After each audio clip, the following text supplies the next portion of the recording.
In yesterday's video, we were flying this. It's a 97 gram Great Discus analog, 3.5 inch props using Happy models here, and my old Emaxes from my Baby Hawk in the back. They're both 1404, so it works. So I flew that yesterday. It felt nice. Today I wanted to test out this guy. This is one I built yesterday. I basically took the AtomRC Dodo and transferred it into this. But it was a 3-inch, so the motor wires didn't work. So I ended up taking 3 hours converting everything over. What's different on this one is we have the 1504.5 motors, the Brother Hobbies. These are probably my favorite sub 250 motors. I got custom ones with eyes so they see where we're going and lead to less accidents. Eventually I'll have a store that you can order stuff, but I have ADD and it just takes me time. Eventually I'm going to have bind-in flies of the Great Discus if you're interested. If there is enough interest, if like 5 people want them, I'll start building. But until then, I'm just kind of having fun with them myself and continuing to test. This is a 2.5 gram action cam. It's basically just one of those security cams I took apart, and it records, I think, in 1080, and we got some horrendous sound. So I'll show you that, but it basically weighs nothing, and it allows me to get better footage than just analog. Also here we have the MCK Runcam Nano 3, and the what is it called? So on the AtomRC, there's a 600 milliwatt VTX, and that 600 milliwatts seems cleaner and clearer so far than the SpeedyB 800 milliwatt one. I'm actually kind of disappointed with the SpeedyB 800 milliwatt one because I feel like it's just pretty noisy and breaks out a lot. It might be able to go further, but it doesn't give me that confidence with the way it breaks out. Whereas with this one, it seems pretty clean when I'm flying, and then it gets a bit noisier as it gets further away, and I kind of feel how far I can go with this a little bit more, and I feel more secure.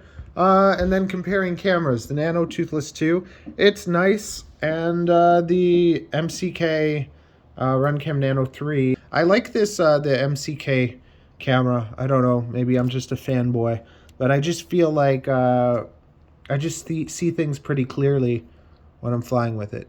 Okay, let's look at this footage now, and yeah. Oh, yeah, and if you want to buy a Discus, like right now, you can buy the frame off of CNC Madness. There's a link in the description. If you end up wanting to get one off me, start bothering me, and then I'll know if people actually want to do this. Okay, so yeah. So, the audio is horrendous, and the video's not that great either. What else is new? I wasted a pile of time designing that 3D mount, like hours. But you know what, I don't know, this is kind of like the fun of FPV, and I guess I'm too poor to buy a GoPro, so I've been tearing apart cameras that I'm supposed to be reviewing from Amazon, so that's pretty fun. I'm an Amazon reviewer, so I actually get to test all sorts of products, but they're usually not FPV related, so anytime I find like a dash cam or an action cam, I take it, strip it, and see if we can turn it into something for FPV. It's a decent camera for like not flying on a drone. Okay, so anyways, flight characteristics. I tried putting on some weird tunes. I still have to learn how to tune. That's going to be this summer. Just regular stock Betaflight 4.4, putting up the P&Ds a bit makes it pretty good, but I've been messing around with like those preset tunes, and this was a little bit shaky.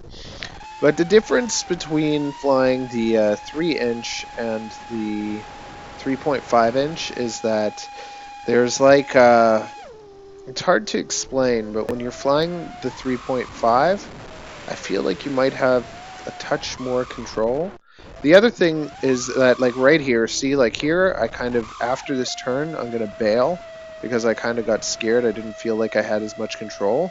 I was able to do that fine yesterday on the 3.5, and I don't know if it's just because the 3.5 is lighter or because it's 3.5, The other thing is that this time I put on the, what's it called? I put on the RPM filters. If you want to learn how to RPM filter, I'm making a video about that soon too, so subscribe, and then you can do that with everything, even though probably most of you know how to do that and are already subscribed, so what am I even wasting my time for? Let me keep talking to you. The I put it on 48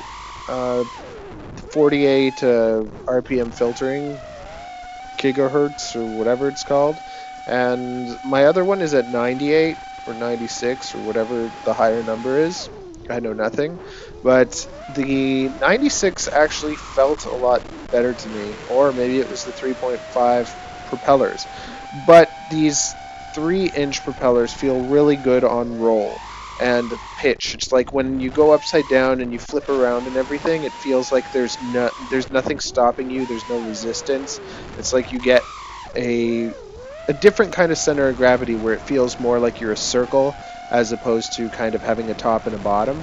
I think that with the 3.5, it's like wider, so you kind of feel yourself on the edge when you're on the side, versus with this, because it's just a bit heavier and smaller propellers, it turns differently. So it actually feels pretty nice with the roll and the turn and the pitching. Like, it feels a little bit more balanced, is what I loved about the patch ray. Tell me if you like this kind of video where I explain things to you or share thoughts and stuff, because sometimes I like just doing an edit where I like put music on it and whatever, and people don't watch that as much, but it's more for me to just document stuff. But if you enjoy kind of hearing this stuff as I'm flying and you don't find it annoying and you like more this kind of thing, I can do some more like narrated flights if that's what you're into. So let me know what you think, and I'll try to give you more of what you want. Okay? Smoochy smoochy. Mwah. What are you waiting for? Do it! Just